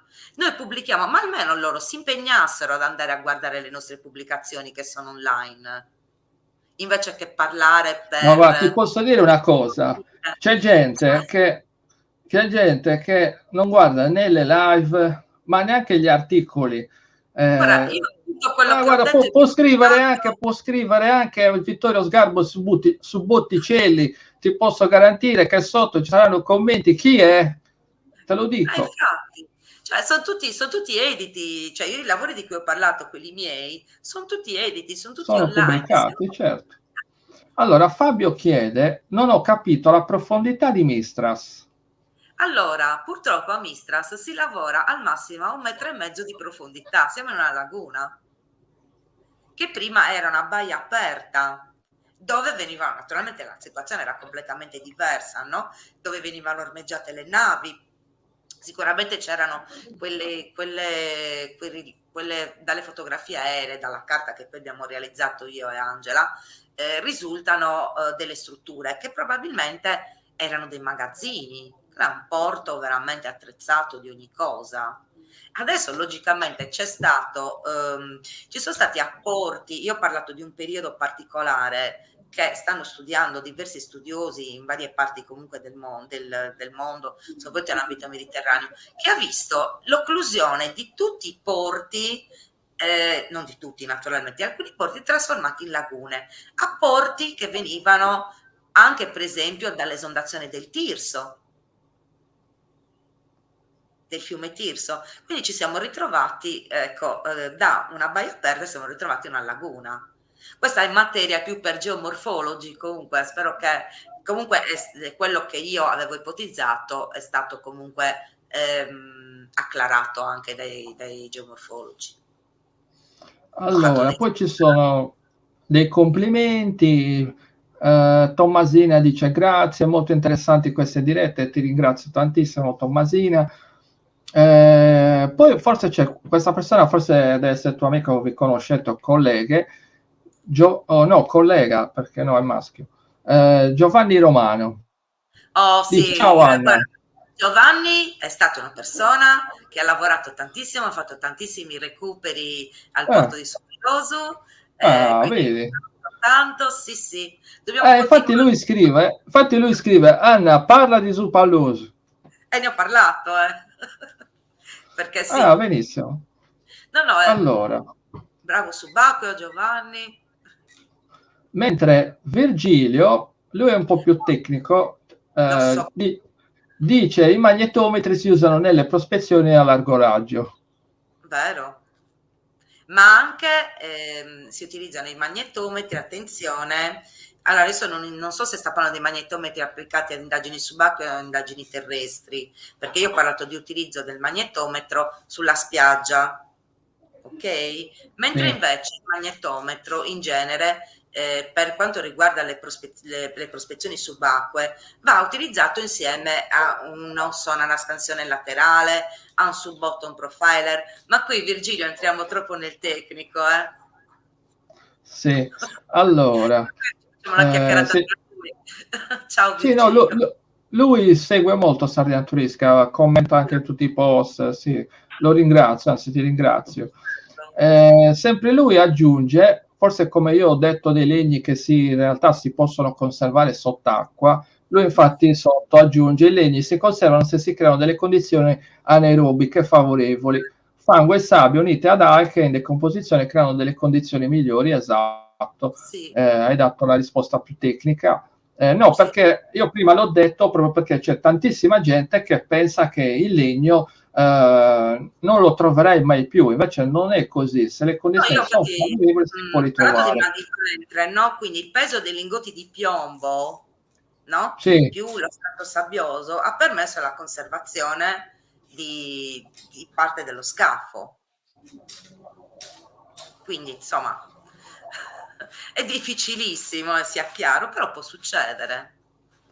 ecco, per quanto riguarda il posto di prima, Baia Austina e Castelsardo. Ah, Castelsardo, posso dire una cosa, non ci sono mai stata, interessante, mi informerò. Mm? Va Non ho bene. girato, non sono Beh, andata soltanto certo. in ogni parte della Sardegna. Allora, poi Tommasina scrive, è mai stato indagato il nuraghe sommerso che c'è nel porto industriale di Porto Torres? A me non, Non so a allora, quale si riferisce. questa è una pubblicazione di anni fa, adesso io non mi ricordo neanche l'autore e ne avevo sentito parlare comunque. Allora, io di nuraghe sommerso conosco quello che c'è nel lago Modeo che ogni tanto riaffiora, no? Quando per esempio gli invasi si svuotano, riaffiora. Ne ho sentito parlare, però sinceramente non me ne sono mai occupata, no? Io mi sono, cioè, dico la verità, cioè, finora, cioè, non è che io posso andare ovunque, non mi capite, no? Certo. Occorrono delle autorizzazioni, occorrono dei progetti da proporre prima di... Però io finora ho collaborato solo e esclusivamente con la soprintendenza di Cagliari Oristano. Cagliari. Sì. Allora, a questo proposito, poi chiudiamo. Allora, Nemo infatti scrive: cosa serve ad un'amministrazione per coinvolgere, cioè per continuare gli scavi? L'amministrazione cosa deve fare? Deve coinvolgere l'università e chi deve sovvenzionare? Come si ottiene la concessione? Lui fa una serie di Sì, sì. interrogativi per cercare di Allora, capire come funziona. rispondo, rispondo a tutto. Allora, innanzitutto, comune che è interessato a questo tipo di indagini deve riuscire a trovare i finanziamenti.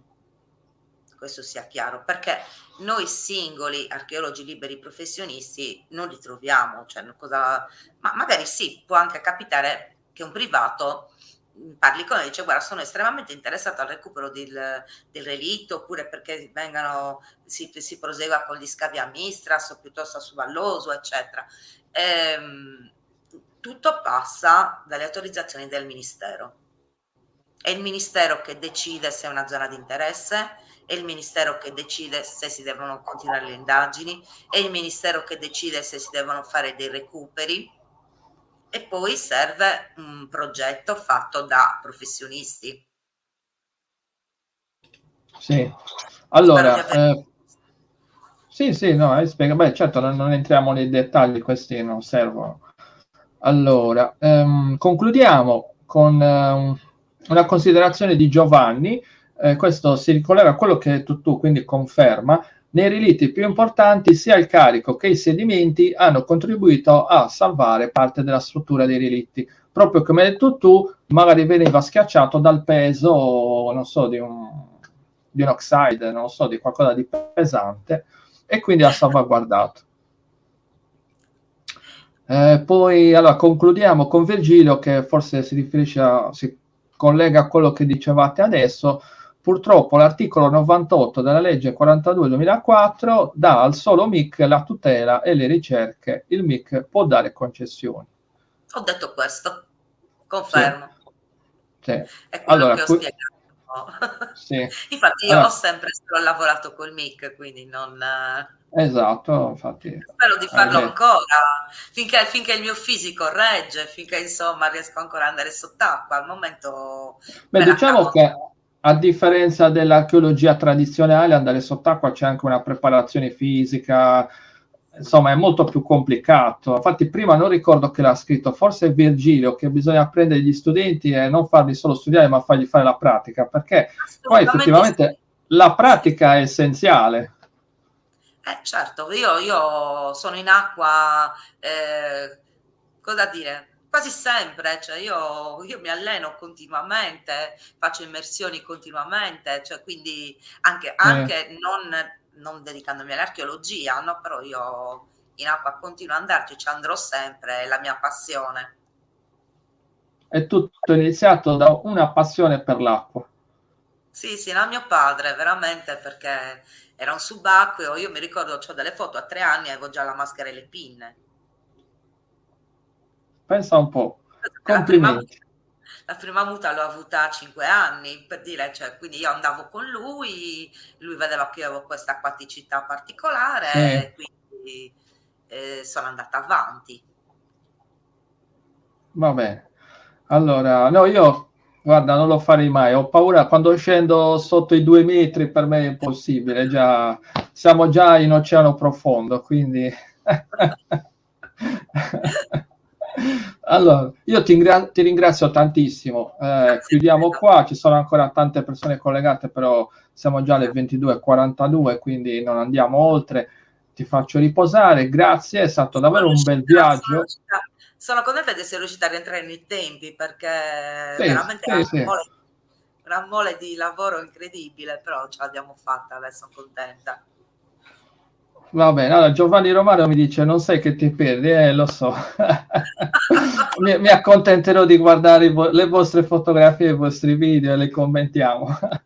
Io vi ringrazio tutti quanti che ci avete seguito fino adesso, sia qui che su YouTube. Poi riguardatevi la diretta, guardate anche le altre registrazioni che dopo qualche giorno riproponiamo sempre. Riguardatevi se volete anche quelle fatte precedentemente nei mesi scorsi, che sono sempre attuali. Va bene? Io vi ringrazio tutti, vi auguro buonanotte e ci vediamo prossimamente nelle prossime. Grazie. Ciao a tutti, grazie Anna. Ciao.